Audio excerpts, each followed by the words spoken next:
I stood there very calm, very patient. My mom was pacing up and down like a tiger in a cage. It was wild.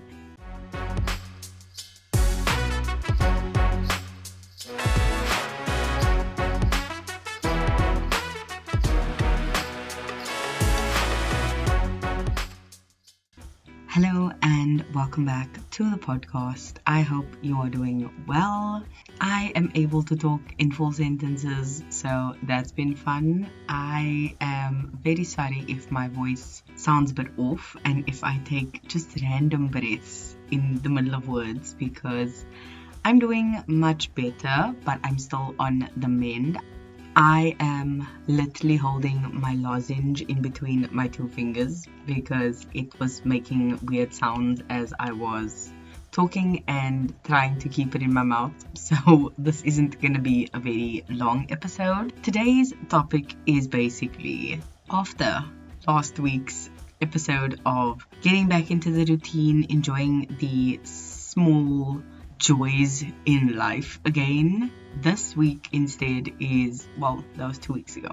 When I get sick, I get stupid. That's something I always say. So my apologies for any funny sounding bits, but also random interruptions like that because it happens a lot when I'm sick. So I'm sorry. And also I am sorry for the mistake I made in the previous podcast. I said the week, there's more daily things that I do over a period of time than there are days in the week. My routine works out to I think 9 days. So Monday to Sunday is 7 days, but my routine is 9. So I'll end it on maybe a Tuesday and start fresh day 1 on a Wednesday of my routine.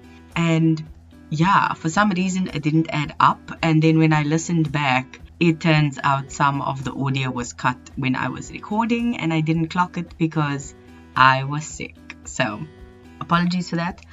Last week's vlog also went up and I was sick.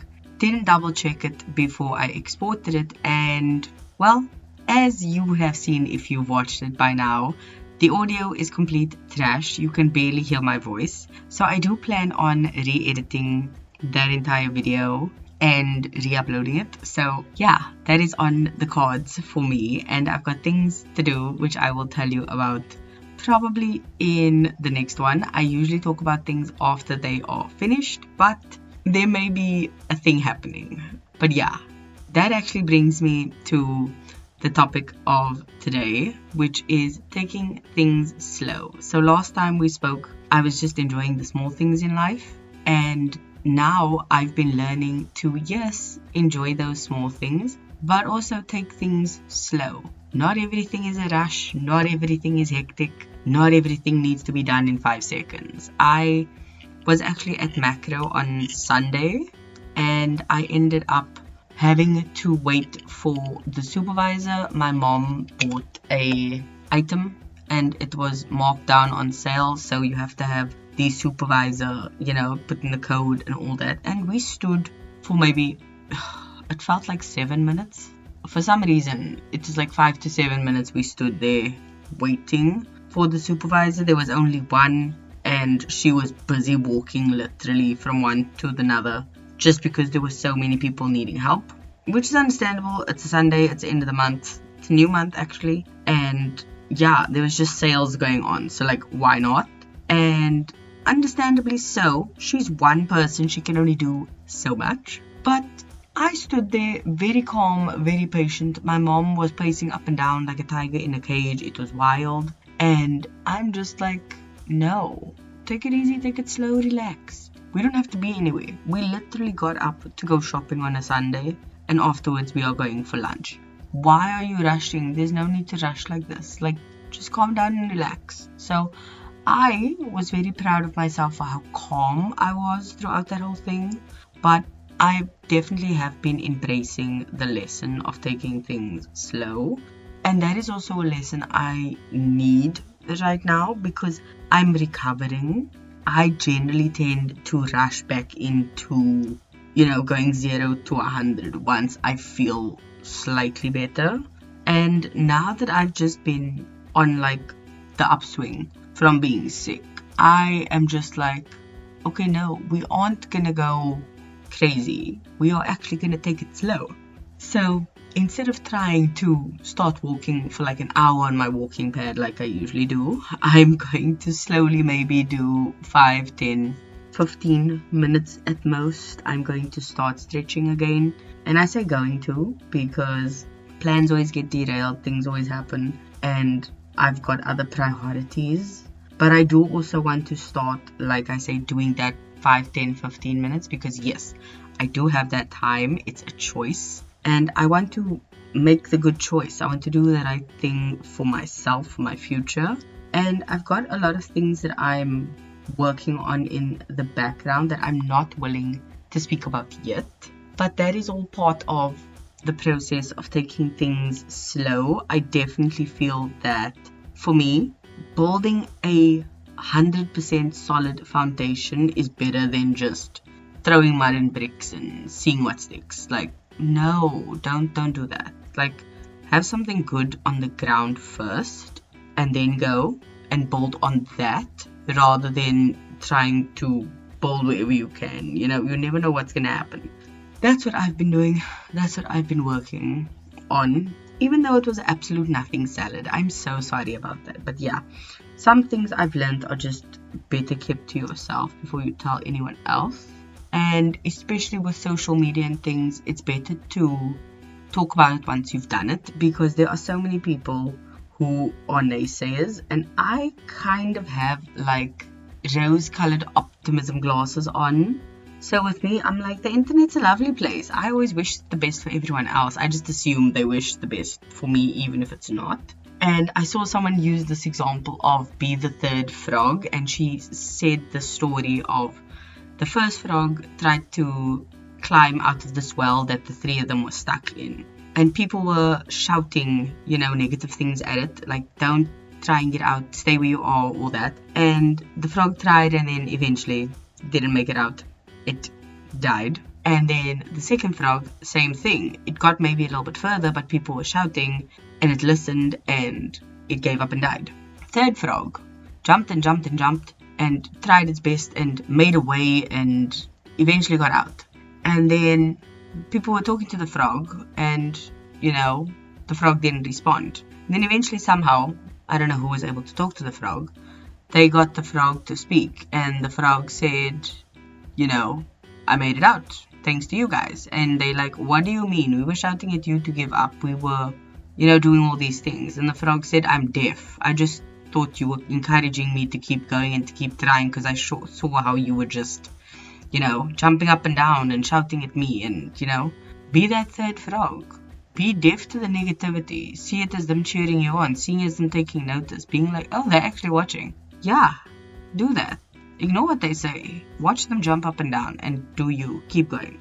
Because honestly, my dreams are very prophetic in a way. And I had a dream not to steal from Martin Luther King Jr. or whomsoever. But I had a dream and it was not fun. But it literally, when I searched up the meaning, it was like, no, there are people that will literally smile in your face and then stab you in the front while smiling at you. So not everyone who's on your side is on your side for your success. They want the front row seat to your downfall. So be careful. Yeah, it was a crazy dream, crazy reminder, but sometimes we need that. Not everyone is cheering for you. There are ops in your own circle. Look what happened to Jesus. Okay? Not to get biblical, but look what happened to him. He broke bread with that Judas. So, yeah. Be careful of Judas. Be careful of Brutus. Just be careful of your own people. Because sometimes it really be your closest ally. It's your biggest op. But anyway, I'm tired. I'm delirious. I'm all over the place and I'm not gonna ramble. So in conclusion, it's been good, it's been slow, and that's how I've been enjoying it. I think I'm gonna ramp up maybe September, October, because I have Podmas to prepare for, which I have not. I've got videos that are not going to be winter arc because winter arc finishes in winter. So I have like 2 more episodes, next week and then 2 weeks from then. So I have no idea what I'm going to do after that. And yeah, podcasting till the end of the year, Podmas for the whole of December. And yeah, it's just a lot, but I'm just like, that's future me's worries. Take it slow, take it easy, but also like pave the way now. Hence me saying, I know what's coming. And also, it's Women's Month. This Sunday is actually National Women's Day. The public holiday is Sunday. But because it's a Sunday, it rolls over to Monday. So it's a long weekend. I've got plans, things I'm doing that weekend. End of the month, I've also got another event that is coming up that I'm going to attend for Women's Day. So I'm looking forward to that. And then, yeah, like there's a lot of exciting things happening. And that's kind of what I mean when I'm saying like, enjoy it. Take it in, live in the moment and enjoy it. But also like, remember there's a life after that. So enjoy the small things, consistently have these things planned and prepped. My cousin put up a thing on Instagram and she's like, kind of chic, and then insert whatever you do. And I'm just like, yeah, kind of chic that I take time for myself. Kind of chic that I make my little morning 30 minutes mine. Like, that's kind of chic. So really enjoying that phrase. Doing you, taking time. And I think it's kind of this end of winter vibe that I'm embracing of things are thawing. So like I'm just enjoying that quiet, silent, slow change of thawing for spring that's about to come in September. So I think it's that kind of mood. I am enjoying that. I'm going to be embracing that for the next month and then blossoming in September. So yeah. Thank you for joining me on this wild ride. I am literally going to go sleep after this. It's Tuesday when I'm recording this, by the way. So, yeah. I've been rubbing my eye the entire time I've been recording. I'm holding a lozenge that keeps moving. And I don't have a song of the week. So, I don't have a song of the week. Insert whatever song you are listening to at the moment right here. And yeah. Keep being a better being. I will see you in the next one. Love you. Bye.